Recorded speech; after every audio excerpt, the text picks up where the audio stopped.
All right, let's dive in. Today, we are cracking the code on the UGC Net Psychology exam. I'm not talking about just studying harder. I'm talking about building a real strategic blueprint for success. We're going to flip the script on how you look at that massive syllabus, turning that feeling of overwhelm into a clear step-by-step plan.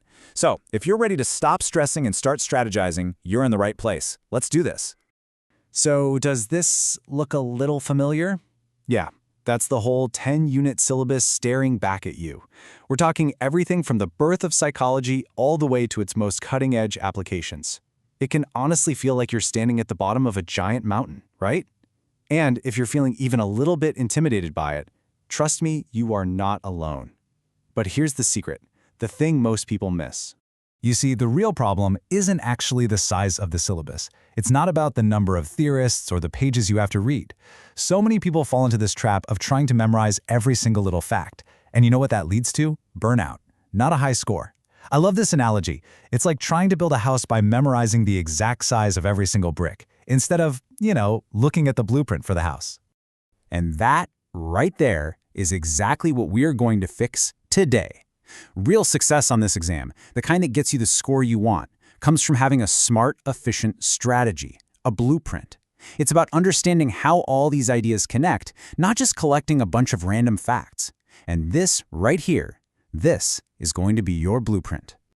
Okay, so how do we actually navigate that huge mountain of information? Well, you need a compass. And our compass, the one we're going to build, points to 3 specific directions. We're calling them the 3 pillars of mastery. This is the absolute core of our strategy, and it's designed to guide you right through the syllabus with total focus and, believe it or not, confidence. So here they are, our 3 pillars. Pillar number 1 is conceptual clarity. Why? Because this exam is testing your understanding, not just your ability to memorize. Pillar 2 is chronological context. Think about it. Psychology is a story, and it's way easier to remember a story than a boring list of facts, right?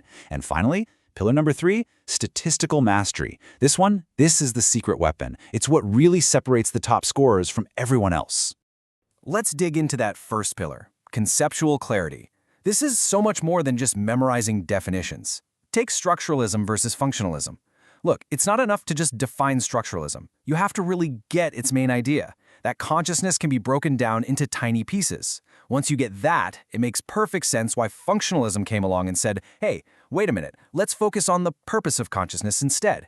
It's that kind of versus thinking, that comparison. That's where the real points are hiding. All right, on to our second pillar. Remember how I said psychology is a story? This is exactly what I mean. It's not just a jumble of random theories. Think about it like this. In 1879, Wundt sets up his lab, and he's all about the structure of the mind. That kicks things off. But then the functionalists push back, saying, no, what matters is what the mind does. And just when you think you've got that figured out, along comes Freud, who basically ignores both of them and starts digging into the unconscious. See?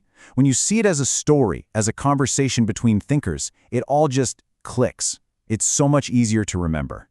And now the big one, our third pillar, which honestly might be the most important one of all. Don't just take my word for it. The data shows that scoring really well often comes down to mastering statistical methods. This isn't just a friendly tip. It's a strategic necessity. And you want to know why? Because these questions are predictable, they're direct, and they are worth a ton of points. And boom, this chart says it all, doesn't it? Just look at that bar for statistics and research methods. Here's how you should think about this. For every single hour you put into mastering Unit 2, you're going to get a bigger payoff in marks than almost any other area. That right there is the essence of studying smart, not just hard. It is, without a doubt, the highest yield investment you can make with your study time. Okay, that's the theory. But let's get practical. How does this 3-pillar strategy actually work in the real world? Let's put it to the test. We're going to do a quick deep dive into that powerhouse unit we were just talking about. Unit 2, Research Methodology and Statistics. Here's a perfect example of what I mean by conceptual clarity. You see this term ex post facto research. Don't get lost in the long textbook definition. The key concept is super simple. Ex post facto literally means after the fact. The researcher shows up after the event has already happened. Now think about a true experiment. There, the researcher makes something happen. They manipulate a variable. That one tiny difference, studying something after it happened versus making it happen, that's everything. That's the key to nailing these questions. And now for statistical mastery. When you see a formula like this for a z-score, your first reaction should not be panic. From a strategic point of view, you only need to know 3 things. 1. What do these symbols mean? 2. When do I use this formula? And 3. What does the answer actually tell me? Seriously, this isn't about being a math genius. This is about using a tool to lock in guaranteed points on the exam. It's no different than knowing when you're supposed to use a t-test or an ANOVA. Okay, you've got the strategy, you understand the 3 pillars, so what's next? Well, you need a plan. So we've taken everything we've talked about and boiled it down into a super practical, step-by-step, 8-week blueprint. Think of this as your personal roadmap to get you from here to exam day. Now, take a look at how this is structured. See how we've put units 1, 2, and 3 right at the beginning in weeks 1 and 2? That's on purpose. We're building your foundation first. The history, the research methods, all those core testing principles like reliability and validity. You gotta have that solid base. Then we build on top of it in weeks 3 and 4, with biology, learning, and intelligence.